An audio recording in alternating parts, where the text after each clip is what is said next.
Hi, this is Mohit. Welcome to SKG GST सुविधा centre.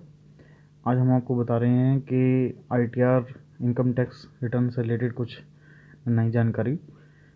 जैसा कि आप सभी लोग जानते हैं कि 26 AS या फॉर्म 16A हमारी इनकम टैक्स की रिटर्न में बहुत काम आता है।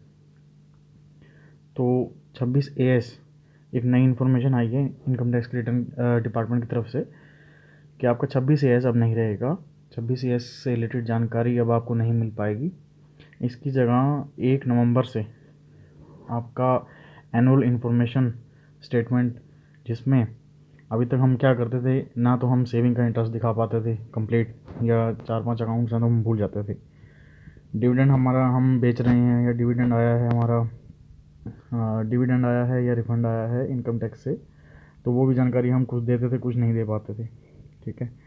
और परचेज़ या सेल हम करते हैं सिक्योरिटीज़ की, शेयर्स की, डिवेंचर्स की, म्यूचुअल फंड्स की, तो वो भी जानकारी हम देते हैं तो बहुत अच्छी बात है। नहीं देते थे तो अब आपको देनी मैंडेटरी हो जाएगी। बिजनेस रिसीट्स, जो भी आपके बिजनेस हैं, चाहे आप सैलरीड हैं तो सैलरी, अदरवाइज़ अगर आपका कोई जीएसटी रिलेटेड बिजनेस है जो आपसे पैन से रिलेटेड है, तो वो भी जानकारी आपको ऑटोमेटिक एनुअल इन्फॉर्मेशन सिस्टम में मिल जाएगी।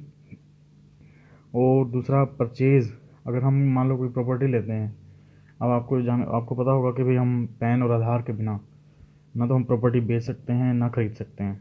ठीक है, लीगल प्रॉपर्टी।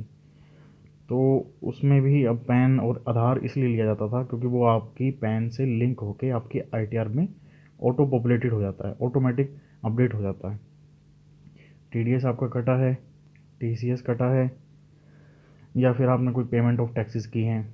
ठीक है, तो ये जानकारी अब अगर आप नहीं भी देते, अगर आप छुपा जाते हैं, तो ये जानकारी भी ऑटोमेटिक आपके इनकम टैक्स के पोर्टल पे दिखाई जाएगी।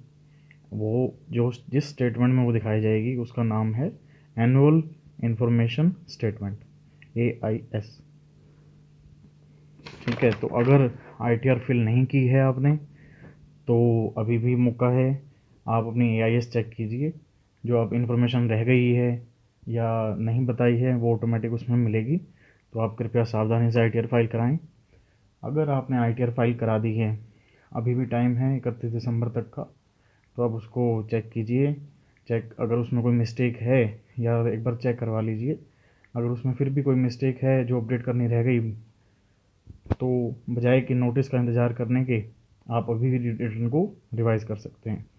ठीक है, ये बहुत इम्पोर्टेंट जानकारी है। दूसरी बात, अभी एक नोटिफिकेशन भी आई है सेंट्रल बोर्ड की तरफ से, central board of direct taxes, जिसमें फ़ॉरेन रेमिटेंसेस इंफॉर्मेशन, अगर आपको फ़ॉरेन से कोई पेमेंट आई है या फिर 24Q TDS में जो सैलरीड की डिटेल है जो Q4 में जाती है, वो डिटेल अगर आपने नहीं दिखाई है तो वो information of ITR of other tax payer, मान लो आपको कोई रेंटल इनकम आ रही है, जिससे आ रही है उसका पैन आप देते हैं इनकम टैक्स की रिटर्न में, तो पहले तो ऐसा नहीं था कि भाई उसकी डिटेल भी जाए, तो लेकिन जिसका आप पैन दे रहे हैं उसकी डिटेल भी आपको उसके पोर्टल पे दिखाई जाएगी।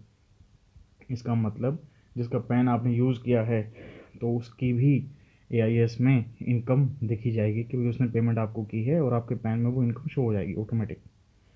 तीसरा, interest of income tax refund.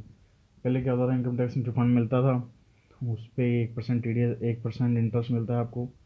चाहे आपको अगर इनकम टैक्स रिफंड लेट आया है तो 1% इनकम के साथ आता है, इंटरेस्ट के साथ, तो वो भी एक तरह से आपकी इनकम ही मानी जाती है, तो वो भी AIS में आ जाएगी ऑटोमेटिक। इन्फॉर्मेशन 61A, जहाँ पैन पॉपुलेटेड होता है, ये स्पेसिफाइड फाइनेंशियल ट्रांजेक्शन्स होती हैं, इसकी भी इन्फॉर्मेशन आपको AIS में मिल जाएगी।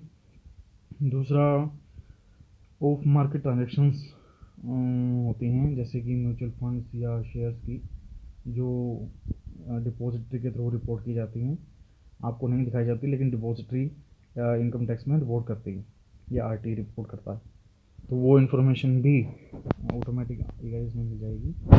दूसरा, परचेज ऑफ म्यूचुअल फंड्स, तो आपको मैंने बता ही दिया। म्यूचुअल फंड, शेयर्स, डिवेंचर्स, जहाँ जहाँ आपने प्लान यूज़ किया है वो इन्फॉर्मेशन डेफिनेटली आपकी AIS में दिखाएगी। तो अगर आप बताएं ना बताएं, तब भी इन्फॉर्मेशन आपकी इनकम टैक्स फंड पे, इनकम टैक्स के पोर्टल पे आपको मिलेगी ही मिलेगी। तो कृपया सावधान रहें।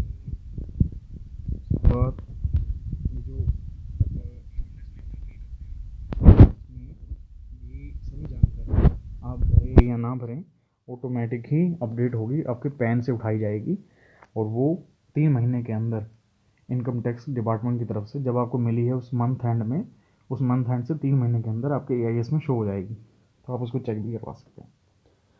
ठीक है, तो ये बहुत बड़ा चेंज है, तो कृपया ITR फाइल कराएं टाइम से और AIS चेक करना ना भूलें। Thank you.